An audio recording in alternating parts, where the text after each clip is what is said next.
Hey everybody, Chuck here, Sunday morning, and we're hanging out at Starbucks here. In today's story episode for I Don't Want to Wait 48 Years to Know What You Know, the story is going to be about never lie to a customer. The approach I'm going to take here is ask you just to I'm going to read it from what I wrote and ask you to just kind of kick back and relax and close your eyes and listen in and think about it. And let me know your thoughts on it. So here we go in terms of never lying to a customer. This is one of the main points of contention between sales and manufacturing. And a typical situation is something like this. The customer is requesting a shipment on the 25th of the following month, and sales contacts the schedulers, and they're told the 28th by the schedulers is the earliest the customer will get it. So those who have been in the supply chain, you know where this story's headed. Sales then tells the customer the 25th because they're afraid to tell the customer they can't get what they want.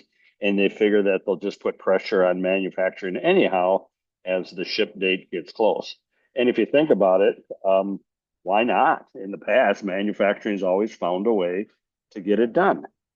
There's a few different situations going on here. One may be that sales is either afraid to tell the customer the truth because they'll get yelled at by the customer, or they're told by their leadership to give the customer what they want, and we'll figure it out later when we get there. Another reason, of course, might be pure professional or unprofessional and unethical behavior, which is problematic in itself. A third and very probable reason is we in manufacturing have in fact previously gotten orders done early, but have never explained to sales what we went through to get it done. So they think we always fudge our dates. So in that sense, we're bringing that one on ourselves a bit. Okay. So let's look at some of these situations for a moment here. If we're afraid to tell the customer the truth because we'll get yelled at, then shame on us from a leadership standpoint. Our folks should be supported in their effort to, tell the truth and be open and honest with folks. Customer may not be happy with the response, but they can always replan and adjust if they know about the problem ahead of time. So we want to be proactive about that. They just don't want to be surprised as customers, and we don't either as far as that goes.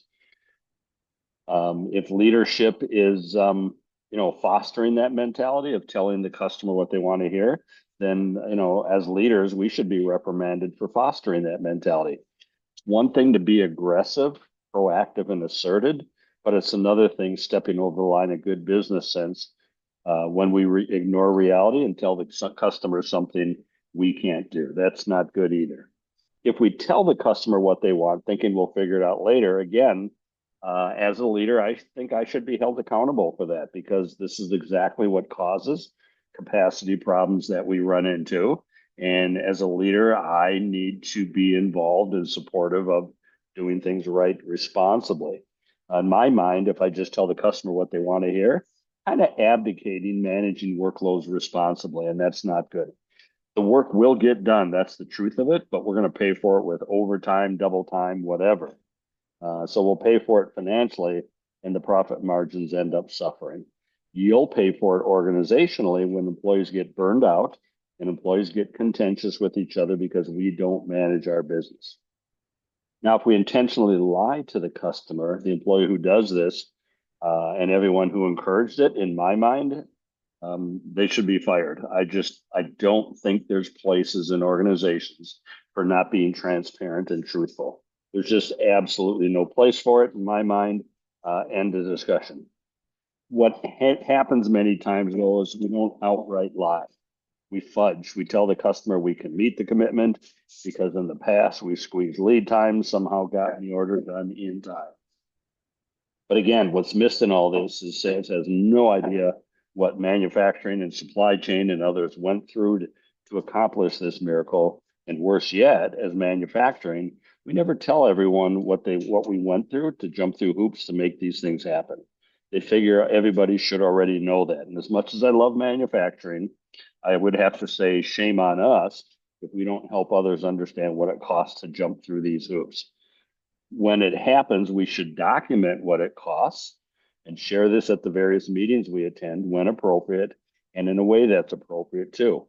If as a company we decide to ignore all that, then again, shame on us as leaders.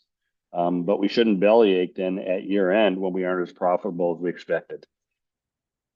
If after legitimate thought and discussion, we have to do it occasionally and rush things through, so be it. May not like it, but it's the environment we exist in today. And all we can ask is that we try to do things thoughtfully and to the best of our ability and ultimately profitably. But let's be transparent about it. Being a manufacturing martyr and expecting everyone should understand without having to say anything is kind of foolish, not something we should do. And we in supply chain, rightfully so, probably should get taken to task a little bit for operating that way. If ultimately we've done our best to explain and nobody chooses to listen, then individually, of course, we have a choice. We can hope no doesn't mean never, just not now. Someday people will wake up to the ramifications. We can also put up and shut up and live with it for the rest of our working life. And this would be a shame because long term, an employee would just refuse to step up when needed because nobody's going to listen to them anyhow. So why bother? It's not worth having a heart attack over, is what we're probably thinking. A last choice, this is going to sound terrible, is to find a new job, I suppose. We can do that as well. As a human being, we always retain and own the right to change jobs if we desire. And I know that's easier said than done in a lot of cases. Um, Nobody can take this away from us. And I'm not saying this is fun to do or that'll be any different at the next job, but we do own that right. We just have to deal with also, is it going to be different? What can we do to make it different? Or is it just going to be more the same? And how do we want to operate? And I want to add one last thought. Growing up, parents and teachers always said telling the truth is easier because it comes increasingly difficult to keep track of all our lives. And needless to say, work too sometimes becomes much more difficult to manage. The maximum, therefore, should be honest and be upfront. People will respect you, help you, and cut you slack when you fail, but don't lie about it. Okay. Now, final comment on it would be it is challenging in today's organization. We have families we have to protect and support. We need our jobs to make house payments, car payments, everything else, and other bills and that stuff. This is something we work towards long term. It's not something we turn the switch on overnight, but it does also start with leadership stepping up in the conversation and supporting and encouraging and setting the tone and setting the actions, walk the talk, and every other cliche we want to hear about being transparent and upfront in a professional, ethical way. And from there, we can then model that behavior and teach and support our employees to do the same. And it's a path we have to take.